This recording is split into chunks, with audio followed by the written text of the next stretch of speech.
ফ্রেমে যাদের দেখছেন তাদের মধ্যে কি কিছুটা ভিন্নতা খুঁজে পাচ্ছেন? এতক্ষণে বোধহয় খুঁজে পেয়েছেন, আর যদি নাই পেয়ে থাকেন চলুন তাহলে আপনাদের সুবিধার্থে বিষয়টি পরিষ্কার করেই ফেলি। ang jaray furin simi cricket onek hamjago আর ang ভবিষ্যৎ বাংলাদেশ টিমে থুঙ্গান মুসুঙ্গু আনিবন স্বপ্ন যতন গালাম। কি কিছু বুঝতে পারেননি? সবকিছু মাথার উপর দিয়ে গেল। আসুন তবে এবার আরো পরিষ্কার হওয়া যাক।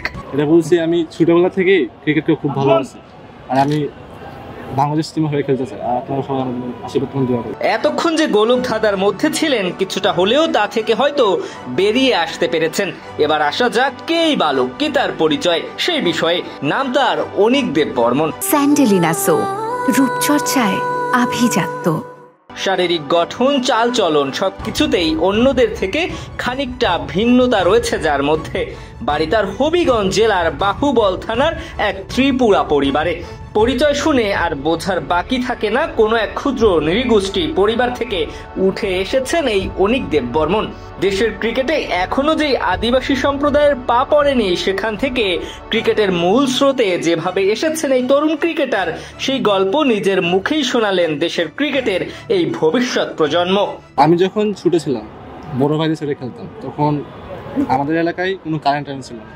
তখন একটা বল ছিল, রাবার বল ছিল, ওই মানে ওইরকম দিয়ে খেলতাম আর কি। তখন আমাকে টিমে নিত না, বল ছক্কা মারলে বল মানে কুড়ানোর জন্য পাঠাইতে হয়। তখন থেকে আমি আপনার ক্লাস 4 থেকে তখন থেকে আমি একটু বোলিং করতাম বাসায়। বোলিং করার পর থেকে তারপরে আমি একটু রান আপ নিয়ে বোলিং করতাম।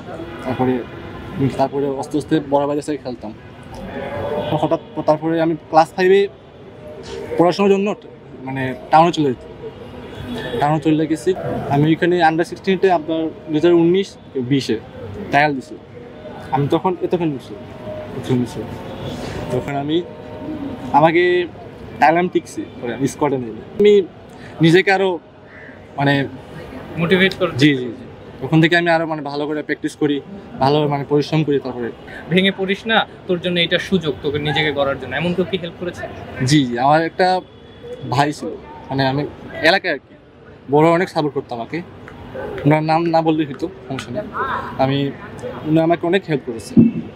উনি আমাকে বলতো যে তুমি কখনো খেলা ছাড়ো না, তুমি খেলে যাও, আমি যতক্ষণ সাপোর্ট দিতে পারি সাপোর্ট করবো, এরকম আর কি। ক্রিকেটের এই মূল স্রোতে আসার পেছনে সবচেয়ে বড় বাধা ছিল অবকাঠামোগত সমস্যা। আরো পরিষ্কার করে বললে মাঠের সংকট। আদিবাসীদের মধ্যে থেকে ক্রিকেটাররা উঠে না আসার প্রধান কারণ হিসেবে এটিকেই দায়ী করছেন এই ক্রিকেটার। পাশাপাশি যাদেরকে আইডল মেনে এই অনিক দেব বর্মনের পা পড়েছে মিরপুরের সবুজ গালিচায়, সেই আইডলদেরও স্মরণ করেছেন দেশের প্রথম এই আদিবাসী ক্রিকেটার।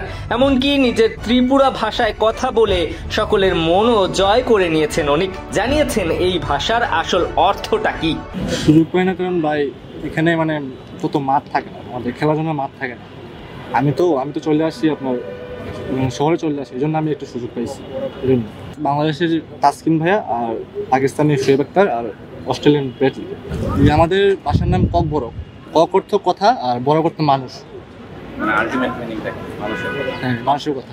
সকল আশার মাঝে কিছুটা মন খারাপের কথাও আছে। দেশের অন্য ক্রীড়াঙ্গনে যখন আদিবাসীদের সংখ্যা চোখে পড়ার মতো, ঠিক তখন ক্রিকেটাঙ্গনে কেন চোখে পড়ে না আদিবাসী ক্রিকেটারদের, সেই প্রশ্নের উত্তর এখনো মেলাতে ব্যর্থ বাংলাদেশ ক্রিকেট বোর্ড।